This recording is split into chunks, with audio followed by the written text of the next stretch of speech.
Setelah lewat 2 tahun lamanya, bermimpilah Fir'aun bahwa ia berdiri di tepi sungai Nil. Tampaklah dari sungai Nil itu keluar 7 ekor lembu yang indah bangunnya dan gemuk badannya, lalu memakan rumput yang di tepi sungai itu. Kemudian tampaklah juga 7 ekor lembu yang lain yang keluar dari dalam sungai Nil itu, buruk bangunnya dan kurus badannya, lalu berdiri di samping lembu-lembu yang tadi di tepi sungai itu. Lembu-lembu yang buruk bangunnya dan kurus badannya itu memakan ke-7 ekor lembu yang indah bangunnya dan gemuk itu. Lalu terjagalah Fir'aun. Setelah itu tertidur pulalah ia dan bermimpi kedua kalinya. Tampak timbul dari satu tangkai 7 bulir gandum yang bernas dan baik. Tetapi kemudian tampaklah juga tumbuh 7 bulir gandum yang kurus dan layu oleh angin timur. Bulir yang kurus itu menelan ke-7 bulir yang bernas dan berisi tadi. Lalu terjagalah Fir'aun. Agaknya ia bermimpi. Pada waktu pagi, gelisahlah hatinya. Lalu disuruhnyalah memanggil semua ahli dan semua orang berilmu di Mesir. Fir'aun menceritakan mimpinya kepada mereka, tetapi seorang pun tidak ada yang dapat mengartikannya kepadanya. Lalu berkatalah kepala juru minuman kepada Fir'aun, "Hari ini aku merasa perlu menyebutkan kesalahanku yang dahulu. Waktu itu tuanku Firaun murka kepada pegawai-pegawainya dan menahan aku dalam rumah pengawal istana beserta dengan kepala juru roti. Pada Sabtu malam juga kami bermimpi. Aku dan kepala juru roti itu masing-masing mempunyai mimpi dengan artinya sendiri. Bersama-sama dengan kami ada di sana seorang muda Ibrani, hamba kepala pengawal istana itu. Kami menceritakan mimpi kami kepadanya, lalu diartikannya kepada kami mimpi kami masing-masing.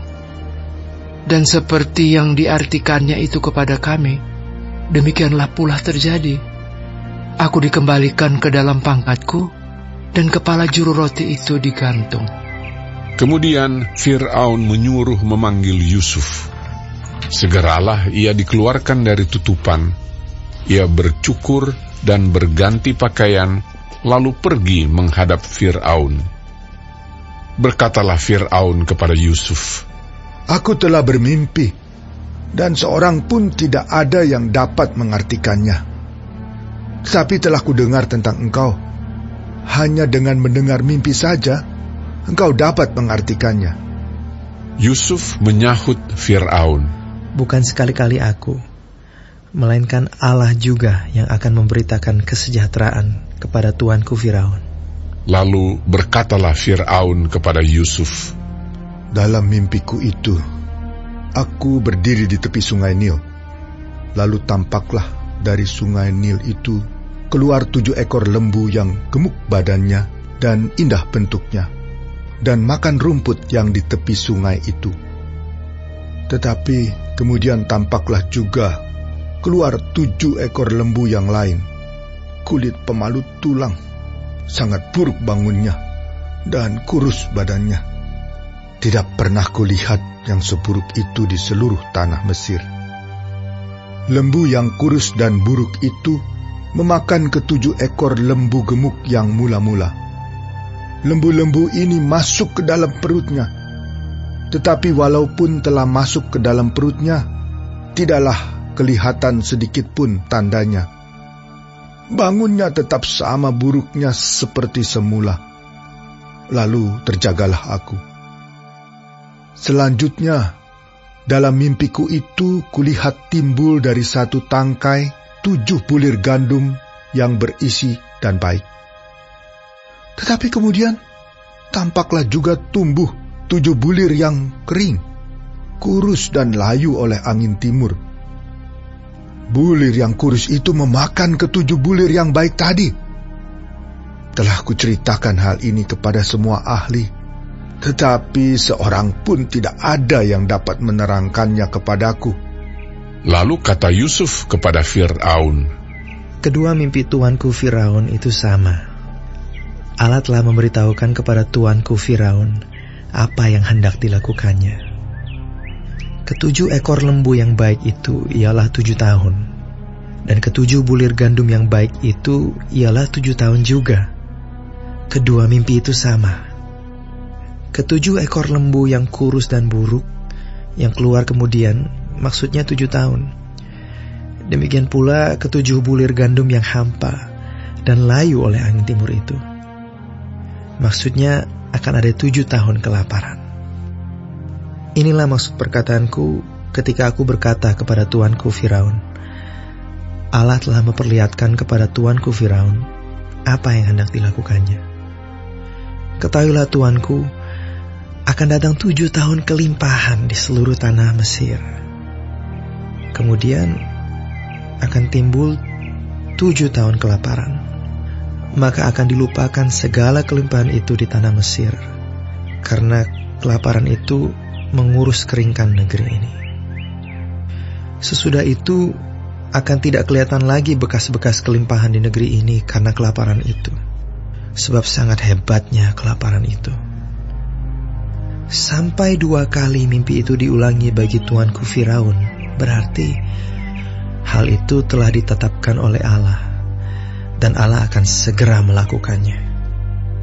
Oleh sebab itu, baiklah tuanku Firaun mencari seorang yang berakal budi dan bijaksana, dan mengangkatnya menjadi kuasa atas tanah Mesir. Baiklah juga tuanku Firaun berbuat begini, yakni menempatkan penilik-penilik atas negeri ini, dan dalam ke-7 tahun kelimpahan itu memungut 1/5 dari hasil tanah Mesir. Mereka harus mengumpulkan segala bahan makanan dalam tahun-tahun baik yang akan datang ini, dan di bawah kuasa tuanku Firaun menimbun gandum di kota-kota sebagai bahan makanan serta menyimpannya.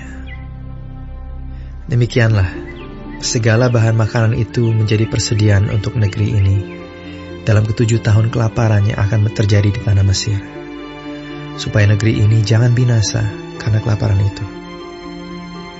Usul itu dipandang baik oleh Fir'aun dan oleh semua pegawainya. Lalu berkatalah Fir'aun kepada para pegawainya, Mungkinkah kita mendapat orang seperti ini, seorang yang penuh dengan roh Allah? Kata Fir'aun kepada Yusuf, Oleh karena Allah telah memberitahukan semuanya ini kepadamu, tidaklah ada orang yang demikian berakal budi dan bijaksana seperti engkau. Engkaulah menjadi kuasa atas istanaku, dan kepada perintahmu seluruh rakyatku akan taat. Hanya tahta inilah kelebihanku daripadamu. Selanjutnya Fir'aun berkata kepada Yusuf, Dengan ini aku melantik engkau menjadi kuasa atas seluruh tanah Mesir. Sesudah itu Fir'aun menanggalkan cincin meterainya dari jarinya dan mengenakannya pada jari Yusuf. Dipakaikannya lah kepada Yusuf pakaian daripada kain halus dan digantungkannya kalung emas pada lehernya. Lalu Fir'aun menyuruh menaikkan Yusuf dalam keretanya yang kedua, dan berserulah orang di hadapan Yusuf, Hormat! Demikianlah Yusuf dilantik oleh Fir'aun menjadi kuasa atas seluruh tanah Mesir. Berkatalah Fir'aun kepada Yusuf, Akulah Firaun, tetapi dengan tidak setaumu, seorang pun tidak boleh bergerak di seluruh tanah Mesir. Lalu Fir'aun menamai Yusuf Zafnat Paaneah, serta memberikan Asnat, anak Potifera, imam di On, kepadanya menjadi istrinya. Demikianlah Yusuf muncul sebagai kuasa atas seluruh tanah Mesir. Yusuf berumur 30 tahun ketika ia menghadap Fir'aun, raja Mesir itu. Maka pergilah Yusuf dari depan Fir'aun, lalu dikelilinginya seluruh tanah Mesir. Tanah itu mengeluarkan hasil bertumpuk-tumpuk dalam ke-7 tahun kelimpahan itu. Maka Yusuf mengumpulkan segala bahan makanan ke-7 tahun kelimpahan yang ada di tanah Mesir, lalu disimpannya di kota-kota. Hasil daerah sekitar tiap-tiap kota disimpan di dalam kota itu. Demikianlah Yusuf menimbun gandum seperti pasir di laut, sangat banyak, sehingga orang berhenti menghitungnya, karena memang tidak terhitung. Sebelum datang tahun kelaparan itu, lahirlah bagi Yusuf 2 orang anak laki-laki yang dilahirkan oleh Asnat, anak Potifera, imam di On. Yusuf memberi nama Manasye kepada anak sulungnya itu, sebab katanya, Allah telah membuat aku lupa sama sekali kepada kesukaranku dan kepada rumah bapakku. Dan kepada anaknya yang kedua diberinya nama Efraim, sebab katanya, Allah membuat aku mendapat anak dalam negeri kesengsaraanku. Setelah lewat ke-7 tahun kelimpahan yang ada di tanah Mesir itu, mulailah datang 7 tahun kelaparan, seperti yang telah dikatakan Yusuf. Dalam segala negeri ada kelaparan, tetapi di seluruh negeri Mesir ada roti. Ketika seluruh negeri Mesir menderita kelaparan, dan rakyat berteriak meminta roti kepada Fir'aun, berkatalah Fir'aun kepada semua orang Mesir, Pergilah kepada Yusuf, perbuatlah apa yang akan dikatakannya kepadamu. Kelaparan itu merajalela di seluruh bumi. Maka Yusuf membuka segala lumbung dan menjual gandum kepada orang Mesir, sebab makin hebat kelaparan itu di tanah Mesir. Juga dari seluruh bumi datanglah orang ke Mesir untuk membeli gandum dari Yusuf, sebab hebat kelaparan itu di seluruh bumi.